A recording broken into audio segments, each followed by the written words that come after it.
ವ್ಯಕ್ತಿ. ನಾನು ಅವ್ರ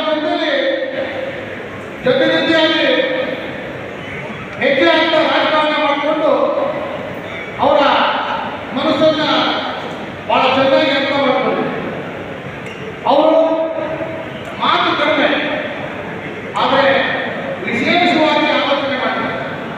ಕಳೆದ ಬಾರಿ ಏನು ಚುನಾವಣೆ ಕ್ಷೇತ್ರದಲ್ಲಿ MLA ಕಂಟೆಸ್ಟ್ ಮಾಡಿ ಸೋಲಲ್ಲ, ಅದು ಸೋಲಲ್ಲ, ಅದು ನಿಜವಾಗಿ ಗೆಲುವು.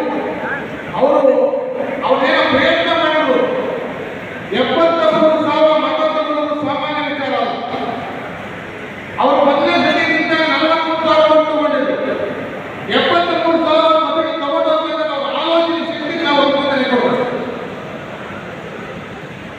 ಮತ್ತೆ ಈ ಒಂದು NDA ಅಭ್ಯರ್ಥಿಯಾಗಿ ಮಲ್ಲೇಶ್ವರವರು ಕೋಲಾರ ಲೋಕಸಭಾ ಕ್ಷೇತ್ರದ ಅಭ್ಯರ್ಥಿಯಾಗಿ ಕಣಕ್ಕಿಳಿದಾಗ ಇಡೀ ಜಿಲ್ಲೆಯಲ್ಲಿ ಭಾರತೀಯ ಜನತಾ ಪಕ್ಷದ ಮುಖಂಡರು,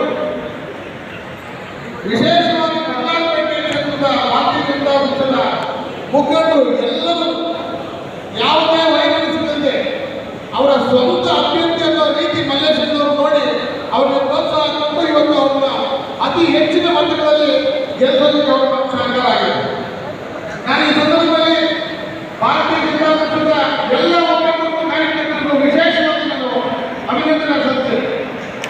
ಮತ್ತೆ 3 ಚುನಾವಣೆಗಳಲ್ಲಿ ನೀವು ಎಷ್ಟು ಜೊತೆ ಜೊತೆ ಇರುತ್ತೆ ಅಂತ ಹೇಳಿ ಸಾಕು ಪಟ್ಟಿಗೆ JDS ಕಾರ್ಯಕರ್ತರು ಮುಖಂಡರು ಅವ್ರ ಜೊತೆ ನಿಂತು ಅವ್ರ ಬೆನ್ನೆಲುಬಾಗಿದ್ದ ಅವ್ರನ್ನ ಒಂದು ಗೆಲುವನ್ನು ನೋಡೋದು ನಾವು ಇನ್ನೆಲ್ಲ ನೀವು ಎಲ್ಲ ಮುಖಂಡರು ಮತ್ತೆ ಯುವಕ ಮಿತ್ರರು ಅವರ ಜೊತೆ ನೀವು ಕೈ ಜೋಡಿಸಿಕೊಂಡು ಅವರ ಗೆಲುವಿಗೆ ಕಾರಣವಾಗಿರ್ತಕ್ಕಂಥ ಬಂಗಾರಪೇಟೆ ಕ್ಷೇತ್ರದ ಎಲ್ಲ JDS ಮುಖಂಡರು ಹಾಗೂ ಕಾರ್ಯಕರ್ತರಿಗೆ ವಿಶೇಷವಾಗಿ ನಾನು ಅಭಿನಂದನೆ ಸಲ್ಲಿಸ್ತೇನೆ.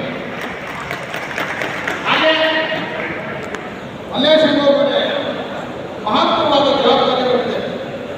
ಅವರು ಕೋಲಾರ ಕ್ಷೇತ್ರದ ಎಂಪಿಯಾದರೂ ಬಂಗಾರಪೇಟೆ ಕ್ಷೇತ್ರದಿಂದ ಸ್ಪರ್ಧೆ ಮಾಡಿ ಆ ಒಂದು ಸ್ಥಾನವನ್ನು ಗಳಿಸಿದ್ದಾರೆ.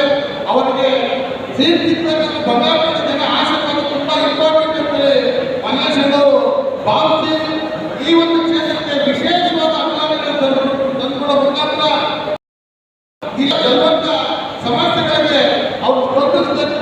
ವಿಶೇಷವಾಗಿ ಕಾಳಜಿನ ಬಂಗಾರಪೇಟೆ ಕ್ಷೇತ್ರಕ್ಕೆ ಅವ್ರು ಕೊಡ್ಬೇಕಂತೇಳಿ ಈ ಒಂದು ಕಾರ್ಯಕ್ರಮದಲ್ಲಿ ಒಂದು ಮನವಿ ಮಾಡ್ತಾ ಈ ಒಂದು ಕಾರ್ಯಕ್ರಮದಲ್ಲಿ ನನಗೆ ಒಂದೆರಡು ಮಾತುಗಳನ್ನು ಆಡೋದಕ್ಕೆ ಅವಕಾಶ ಮಾಡಿಕೊಟ್ಟು ಎಲ್ಲರೂ ಬಂಧಿಸಿ ನನ್ನ ಮಾತನಾಡುವುದು ನಮಸ್ಕಾರ.